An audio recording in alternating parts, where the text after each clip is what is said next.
This is Andi Purewal for Boxing News. I'm joined by the British Boxing Board of Control's Robert Smith here in Birmingham. Robert, how's life treating you? Very good, thank you. Everything's looking good for tonight. I'm looking forward to it, and fight's already been really good, so it's going to be a great night. Big night of boxing ahead of us, Robert. Birmingham's always been an interesting one. We never really have had like a stable amount of shows put on here. For somebody who's been involved in boxing for as long as you have, why do you think that is, that we don't quite get as many shows put on in the second city? I think Birmingham's always been a place where smaller dinner shows took place. There was a Midlands Area Sporting Club with Ron Gray. John Pegg's doing a great job over here. So I think bigger shows maybe haven't worked just yet, but they are going to get back, I'm sure.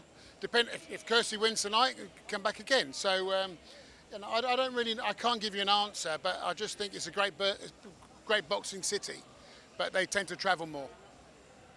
Just looking at this year, what's been and what's coming ahead, Robert, how would you assess now?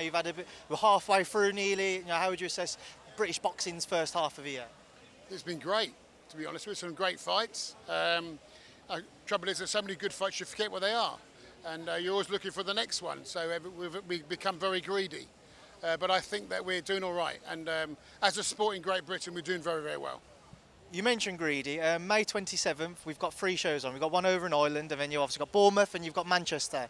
There's obviously a lot of talk about trying to make sure the main event ring times don't clash with each other. Have you guys had any conversations there? Are there kind of issues in place which have to be overcome? Yeah, the biggest problem is supplying the officials. And Belfast's quite difficult because obviously everybody's got to travel over there, etc. But we can do it. We do speak to promoters on a regular basis, asking them to consider their appointments, but they're down to TV. There was a rule many, many years ago before I was around that you couldn't run a show in a certain area between 24 hours or 48 hours, but that was challenged illegally. So we've got to live with it, and we do the best we can. But it just shows how popular the sport is, if we can do 3 shows, they're major shows.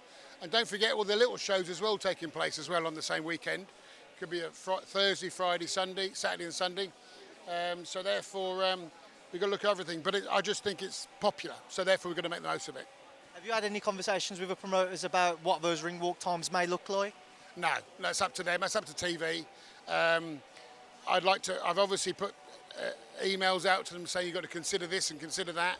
But no, that's totally up to TV. Robert, just want to kind of get an update on Mr. Conor Benn. He's out in Mexico supporting his man John Ryder ahead of his fight with Canelo Alvarez tonight. He's come out and he's apologised for the way that he's handled things, and he wants to get back into fighting in the UK. He sees this as his home. Just want to get your thoughts on what he's had to say this week. Well, I hope he can.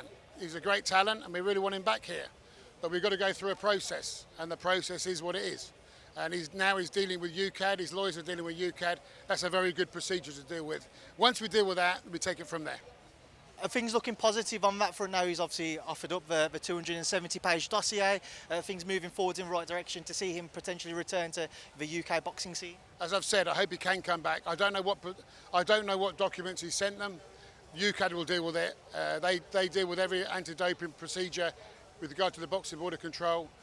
I haven't had any dealing with since I've been contacting them at all, and I hope he can come back at some point. When are you hoping to have kind of some form of resolution by? How long's a piece of string? Let's not speculate. Let's just get to the facts. The trouble is, there's so many social media outlets. We all speculate. Let's not speculate. Let's get to the facts. Just sticking with testing, I want to stick with that camp. Joe Cordina, after his fight recently with Shavkat Rakhimov, he came out that he did testing with UCAD and then a private agency as well. Eddie Hearns just said that it was a private agency called Drug Free Sport. Are they somebody you've had regular occurrences with? Do you know of them? We do, well, most people do anti-doping, etc. So we're well aware of all these situations.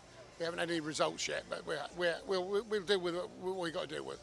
Only reason I ask, is it a surprise to have 2 separate testing bases on one night? That's not unusual, that's happened. Nah. That's perfect. And just before I let you go, obviously we had the disappointing news with regards to Amir Khan's positive test as well. Can you just kind of give us some information as to why it took so long for that news to come out? Well, there's a procedure to take place. Everybody has to give an explanation.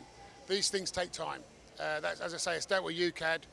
I'd like to have done a bit quicker, but that's how they've got to do it. People argue, people put forward their case, and therefore that takes time. It's not an easy thing to deal with over a weekend. It's a lot of legal documents you've got to deal with, a lot of medical documents to deal with, and they dealt with it. Ben and Boxer have obviously been adamant they had no idea about Amir's failed test. Can you ratify that? Yes, Robert, I appreciate your time. Thank you. no problem. God bless you.